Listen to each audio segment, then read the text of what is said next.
Welcome.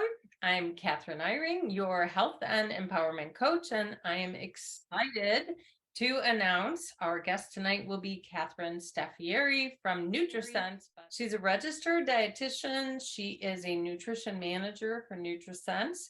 It's the company that has provided me with this CGM or continuous glucose meter that we're talking about. And the mission at Nutrisense is to help anyone discover and reach their health potential. So thank you and welcome, Catherine. Thank you so much for having me, Catherine, with a K. It's wonderful to see your great group here. This is what an awesome turnout. Yes, so many registered for this particular class. If they couldn't make it, they're going to get the replay. I think everybody is starting to really understand that food is the big connection to all the metabolic problems that we have, which depending on which study you follow, it's either 88% or 93% of American adults who are metabolically ill. There are so many headlines. There are so many articles to read and books out there and things like that. And we need coaches and we need educators to help dispel some of these myths and really make things applicable for just everyone out there. So that's what Nutrisense does, and that's what you do. So I think it's a great opportunity to share. So these CGMs, they've been in the past, and it's really not very long, 20 years or 20 to 25 years they've been available, but they were initially just for diabetics. And I think probably even more so the diabetes type 1, right? Because they have such a hard time, even harder than type 2. But now the cool thing is, and maybe because of public demand, right, that people are saying, I want one of those too. Why should we have to get sick to get something that reads us and gives us real-time feedback in how we're eating? Because it's so nice to have feedback when you're trying to make lifestyle changes. This was such a game changer for them because they were, if anyone ever spent time with a diabetic or anything, they were constantly pricking their fingers, right? And getting their blood glucose from a glucometer. This technology where they can see it continuously really helps them better dial into their glucose patterns and what their body is doing. And then we said, well, wait a minute, I think everyone can benefit from this because, as you said, metabolic health is something that impacts everyone. And one of the core tenets to metabolic health is your blood glucose levels. And we've all gone to the doctor, hopefully, at some point and gotten a lab draw, right, for your annual physical, or maybe you've had a procedure or something. You've probably gotten a fasting glucose or an A1C, a hemoglobin A1C number, right? And so those are like pretty interesting, but that fasting glucose is, that's just Tuesday morning, right? What we like to see with the continuous glucose monitor is the trends. And we can go into that a little bit later, but that's really why this technology is so special, is that you get 24/7 access to what's happening in your body, as opposed to just what happened on, Tuesday morning when you went to the lab fasted, right? We are variable all the time, whether we slept well, what we eat different foods all the time, whether we're at a high stress level, all these things can affect our blood sugar, right? Yeah, absolutely. Yeah. It's amazing. When I just celebrated my 2-year anniversary at Nutrisense, and, I came in considering myself a pretty well-versed dietitian. I'd worked outpatient at hospitals nearby and done a lot of counseling. And then I'm like blown away by everything that I learned about how blood glucose, how your lifestyle can impact your blood glucose, and how making lifestyle changes can really have a powerful impact. Probably most people in the group even here are wearing some kind of a tracker. It's going to tell us at the end of the day how many steps we took and did we sleep well. We're tracking our food. People track their macros, they track their calories, all these things. But blood glucose, that is just such a game changer. So I'm curious how different people will use this for different things. And I think weight loss is a common one, right? We get all different kinds of people coming to us at Nutrisense that are really curious about this technology and how it can be helpful for them. So certainly weight loss is a factor. A lot of times people might have a pre-diabetes or a type 2 diabetes diagnosis. We do not accept people that are dosing insulin. So we do not accept type 1 diabetics to our program. But maybe you've had your annual physical and your doctor's like, well, things are really starting to trend up. Let's see what we can do about it. This is a great way to dial in to your current lifestyle and say, I don't want to take another medicine, or I want to wean myself off a medication that I'm on. It could be anything. It could be hypertension. It could be hyperthyroid, hypothyroid.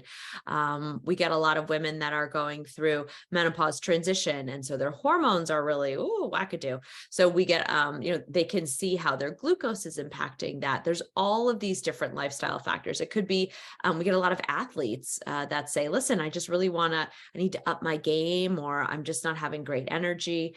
So many people come to us with so many different reasons, or it could just be, body composition. Like, I just really want to tone up. I want more muscle. I want less body fat. So it's really what I think is so special about our program is that it is tailored to you. It's what we call an N=1 experiment, right? It's just you and it's just your data and you are the one doing the experiment. So it's super hyper individualized, and you get a dietitian there to walk you through it step by step to help you understand what's happening in your body and reach your goals, which might not be the same as everyone else's. So can you comment how two people can eat the same foods, the same time of day even, but how one might react different from another? I mean, it seems like we have sort of common sense things, like let's say we're just eating a candy, Skittles or something like that, that's just sugar and no fat even in it. Chances are it's going to raise everybody's blood sugar, but let's talk about like what might happen to one compared to another person. There's so many factors that go into a glucose swing. And I will start out by saying we don't ever expect glucose to be a flat line. What we like to say is that we want to see sort of gentle ocean waves as opposed to giant spikes or, tsunamis. So we want your glucose to remain in a healthy range, right? And what is someone's range might not be everyone's range, again, depending on where you're coming in to the program. But lots of things can impact how you and me, say, were to process oatmeal, right? So if we were to each have a bowl in the morning, it might depend on whether one of us had worked out beforehand. It might depend on how we had, either of us had slept the night before. Are we eating it in a stressful moment running out the door? Are we eating it calmly, looking at the bird, you're listening to the birds chirp and looking out the window? Are we having it with protein? Are we having it before protein? So there's so many different little factors that can impact, and it can depend on how much muscle mass you have versus how much muscle mass I have and how my body processes it. Did you sit down for 2 hours afterwards at your desk, or did you go out and take a walk afterwards? There's so many factors that can impact the same bowl of oatmeal so that you and I could have very different results to it. We have a list of sort of common foods that you are like that people are surprised that will spike them. Oatmeal is absolutely one of them. People are like, oh my gosh, I thought this was so good. And it's like, oh no, there's a way to have it, but you have to be pretty strategic about it. Sushi is another one, bananas and grapes and things like that. So again, I'm not saying there's no place for these foods, but there's just a way to eat them so that your glucose doesn't go, flying up and crashing down again. Probably so many of us that we're told like we have to clean up our plate. So this is part of our conditioning where we actually can feel guilty if we don't finish what's on our plate. So when restaurants give us really large portions, that could be a problem. What I think is motivating is that not only, it's interesting to track calories, but it doesn't give you the whole picture, right? It doesn't show you how you feel afterwards. If you were to have those Skittles in the afternoon, your glucose goes spiking up and then crashing down. You're exhausted. That's why you have that late afternoon slump.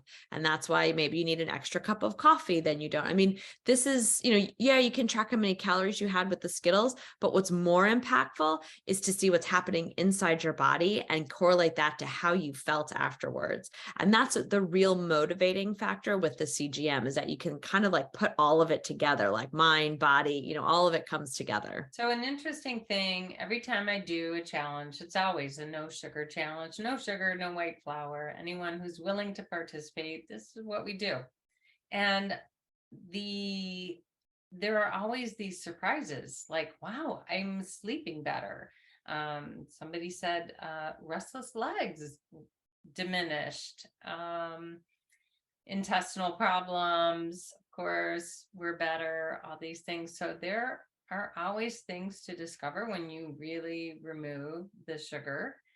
And so I think this is just a whole different point of discovery. And so I'm wondering what's going to happen since I live such a clean life diet. I'm wondering if when I eat some sugar this week, like, will it not be affected much? Will it really be affected a lot because it's so unusual for my body to have this for intake?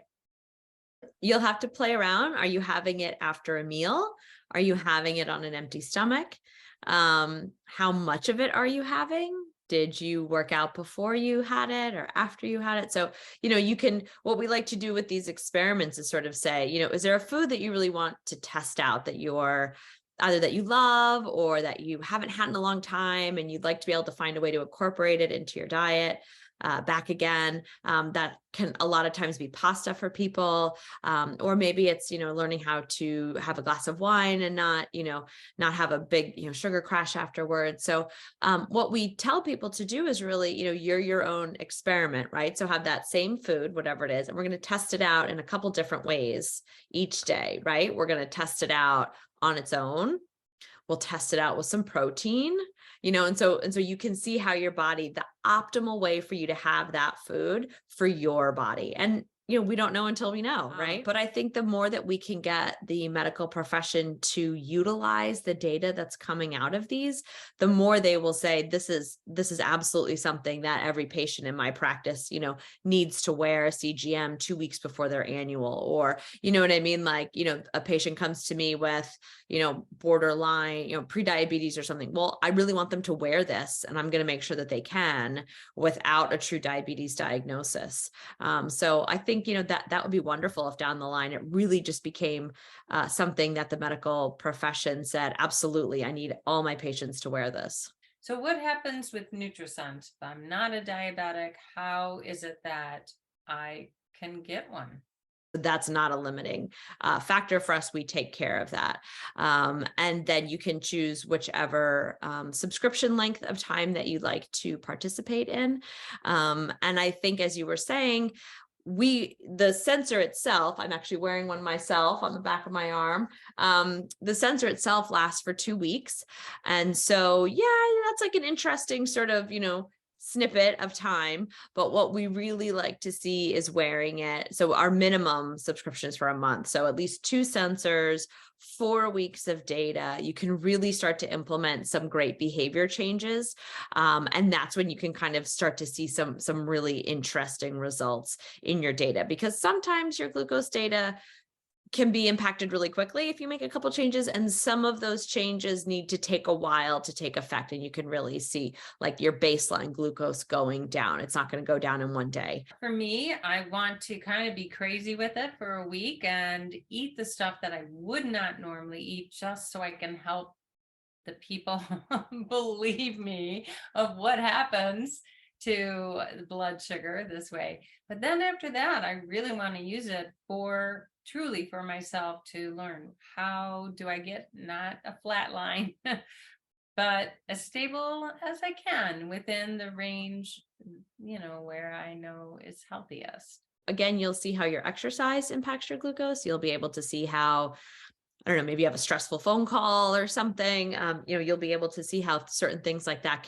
that you don't think are impacting your glucose, but sort of are those silent factors. Or maybe you just end up having a crazy night of sleep and you're not feeling super rested the next day. You might notice a different pattern in your glucose, which I think is just fascinating. Those chronic large spikes that I talked about, those can lead to inflammation in the body, right? And inflammation impacts everything, right? So it makes sense to me that possibly your nerves aren't so inflamed anymore. And so things have quieted down a little bit, right? It makes sense that your gut is not feeling so much, inflammation. And so it's quieted down a little bit. The same thing when you're sick. When you are sick, your body is fighting an infection, right? There's just those natural defense mechanisms, and your body's going to naturally produce some glucose. So some of these healthier foods that people really enjoy can cause spikes. And it's not that you can't ever enjoy them. It's just a matter of making a couple little tweaks or adjustments to their foods. When it comes to exercise, people are always surprised when their glucose spikes during certain types of exercise, which is really interesting. Totally natural and normal, but people can play around with whether they work out in a fasted state. Some people work out, maybe first thing in the morning before they've had anything. And you could play around with working out in a fed state. So having a little bit of a snack beforehand, which I think is really interesting. And I think people are always surprised to see the power of a quick walk. It's unbelievable what moving around after you eat will do for you. It's probably my number one action item for anyone ever, always, is just after you eat. I tell my husband this all the time and he laughs at me. After you eat, move your feet, just get up. You got to walk around. It's the best thing for your body. The actual sensor, which you'll see, is about a quarter size disc, and it has, it's like this thick, maybe, has a little filament in the middle that you're pushing in. And the device is actually, to be totally specific, measuring the glucose in your interstitial fluid. So it's not pushing all the way into your bloodstream right now, Okay. but it's measuring the glucose in your interstitial fluid. Basically, what I'll do is I will scan my phone up to the sensor, and the sensor will download the data into my phone. And then we basically slice and dice the data 7 ways to Sunday. And what's great, you can look back, you can log your meals, you can see your exercise. We have so many things to learn in the app, and you get to message your dietitian in the app. So you will get someone that says, "Hi, Catherine, I'm here to help you. What's your goal? Let me show you around. Let's figure out ways to optimize your health." All right. We ready? I'll start by cleaning my arm, right? Yeah. I'm right-handed, so I'm going to apply on my left arm. I am no good with my left arm. On the back of your arm. Okay. Yep. Exactly. And why there? Is it because it's for most people, it's the fattiest part of the arm, right? It can be, there's no pain, I promise. But if you do have very thin muscular arms, if it goes in too close to the muscle, you can feel it. Okay. So this is why I really want to do this in front of everybody, rather than me saying, really, it didn't hurt or something. I have anxiety right now about doing this. I'm being honest. So I think what I do is I open this first. Yep. Twist it off. So this is going to be my applicator, right? And then you have to push it into that. Yep. I have to open Line this them up first. Yep. Okay, so I've opened it. I'm going to take this and push it into here. Make sure it's aligned. Yep. Okay, it's got to be aligned. It went right in. Push it down, like on a counter. You want to make sure it goes, like, push it down so it really clicks in. Got it. Then pull it out. Yep. Okay. And how hard will I have to push? I mean, I always just go and I just push it in. What do you think? Right about here? Perfect. Just push. Just push it in. Oh, didn't hurt at all. Is it on? Okay. Yeah, it does not hurt. Okay, now the next thing is I take this, right? I leave that center part on because we don't want the sticky stuff to be actually on the sensor, but we want the sticky stuff on my skin. And this is waterproof, right? Mhm. Yep. I think You I can't read, go, you can't go in the ocean. So we have, it's not saltwater approved, but even if you're a swimmer, we have a lot of swimmers, even people that go surfing, but you can't go like scuba diving down really deep or in salt water. So if you're planning on going on vacation, don't start a sensor. getting it. Okay, now I'll peel off the rest. And it'll be an hour or two. It'll be a while before I get a reading. It just, yeah, it takes about an hour for the activation of everything to get going, where you might get some funky readings to start in those first 24 hours. But after that, everything should be settled in. Hit scan. Scan. Now you're going to hold it up. Yeah, hold like where your camera is. Do you have an iPhone? Is that an iPhone? Yes. Okay, so hold like where the camera is up at the top, up to your sensor. Okay. And it should go like ding. Okay. There. I felt it. Yep. Because my phone's on silent. That's probably why. Great job. Your CGM is successfully activated. You can begin scanning your sensor in an hour. Make sure to scan your sensor at least once every 8 hours. You're in. There we go. Okay.